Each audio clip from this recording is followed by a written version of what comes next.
नमस्कार। अपने सबके सामा के विधि बतबै छी।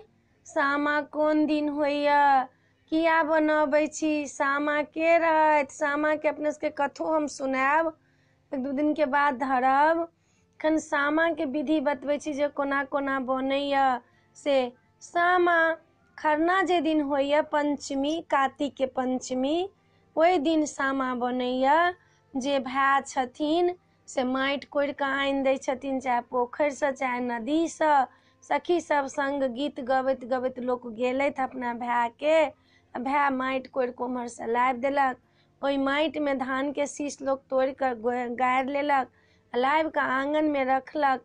भौजाइ रहल तऽ भाउज बना देलक, आ नहि तऽ अपनो बहिन बनेलक सामा।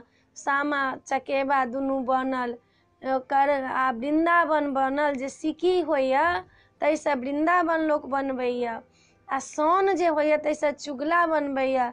चुगला जे छथिन से बड्ड चुगलखोर छथिन, चुगला बनबैया। आर सतभैया बनैया, भैया बटजोहनी बनैया, फूलवाली बनैया, ढोलकिया बनैया, सबटा लोक बनबैया। आ जिनका भाय नहीं होइ छनि से सामा के मानै छथि। सामा देवता छथिन, कृष्ण के पोती छथिन, अनिरुद्ध के बेटी छथिन सामा। सामा जिनका भैया भाय नहीं होइ छनि ओ सामा के मानै छथि जे हमरा भाय भऽ जायत तऽ हम सामा जे दिन बनतै ताहि दिन उपास कऽ कऽ बनायब आ रातिमे खायब। आ जाहि दिन सामा के फाँड़ भराइया ताहि दिन हम सामा के उपास कऽ कऽ आ रातिमे फाँड़ भरि कऽ भाय के तहन खायब। ई मानै छथिन तऽ जिनका भाय भऽ जाइ छनि तिनका ई व्रत करऽ पड़ै छनि। सामा पंचमीसँ लऽ कऽ पूर्णिमा तक होइया। देवउठान एकादशी के सामा के दिन मनाइया, पूर्णिमा के विदा भऽ कऽ चलि जाइ छथि। सामा खेलू, वृन्दावन जराउ तऽ भाय के नाम लिअ, चुगला के जराउ तऽ बहिनोई के गारि पढ़ू, चुगला के गारि पढ़ू, भाय के गीत गाउ। सब सखी मिलकर देवता स्थान जाए तहाँ जाकर सामा बनाओ, सामा खेलू, ओ सामा के डाला के फेर करू और सामा खेलू। अपना मिथिला के सामा नामी अइ, आ सामा ओहिना नहीं अइ। सामा देवता छथिन, भाई बहिन के कृष्ण वरदान देने छथिन। जे ई सामा बनात ओकरा भाय के कुशो कलेप नहीं हैत। भाय के बहिन के दुनू के व्रत छनि, गीत होइ छनि भाय बहिन के मिलकऽ, बहिनोई के गारि होइ छनि, आ चुगला के चुगलखोरी के गारि होइ छनि। चुगला के जतेक जरायब तते अहाँके भाय के औरदा बढ़त, बहिन के औरदा बढ़त, सब परिवार कुशल से रहब। सामा देवता छथिन। ये अहाँके 10 दिन तक सामा चलैया। सामा के गीत गाओ, सामा खेलू। आ देवउठान एकादशी से हुनकर समदान होबऽ लगैया, समदान होबऽ लगैया, उदासी होबऽ लगैया, जे सामा के दिन मना जाइया। लास्ट दिन जे दिन रहत, पौती पेटारी माटि के बना कऽ ओहिमे चाउर दालि चूड़ा तरकारी सब धऽ देब।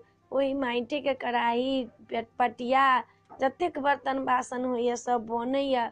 सामा के रंगि कऽ ढेउर कऽ गहना गुड़िया पहिरा देब। कपड़ा होइत पीस के फाड़ि कऽ हुनका वस्त्र दऽ देब, हुनका पेटी में वस्त्र धऽ देब। 4टा मसाल बनायब, कपड़ा रुई लपेट कऽ करू तेल में बुरका कऽ ओ मसाल बनायब। प्रसाद उसरगाइ छी कतिका कुम्हर के, से प्रसाद लऽ जायब। लास्ट दिन में जहन भसैया तखन कतिका कुम्हर के प्रसाद उसरगाइ छै।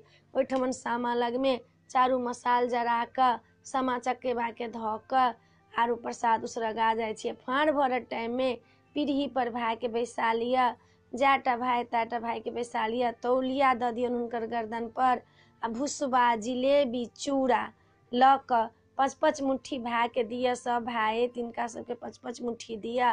लास्ट में भाय 1-1 मुट्ठी निकालि कऽ बहिन सबके दै छै। ओहि में पाइ धऽ कऽ सोना रुपैया जे छनि जकरा जते छनि से सब लऽ कऽ बहिन के खोइछ में धऽ दै छथिन।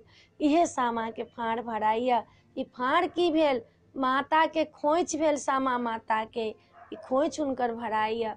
आ बहिन के भाय निकालि कऽ मुट्ठी में जे दै छथिन, जे बहिन के नहीं होइ छै जे 1 मुट्ठी हिस्सा होइ छै बहिन के, सएह ओ भाय निकालि कऽ दै छथिन। सनातनी से आबि गेलै, सएह भाय निकालि कऽ दै छथिन 1 मुट्ठी, जे तोरा ई हम देलियौ तो अही से खुश रह।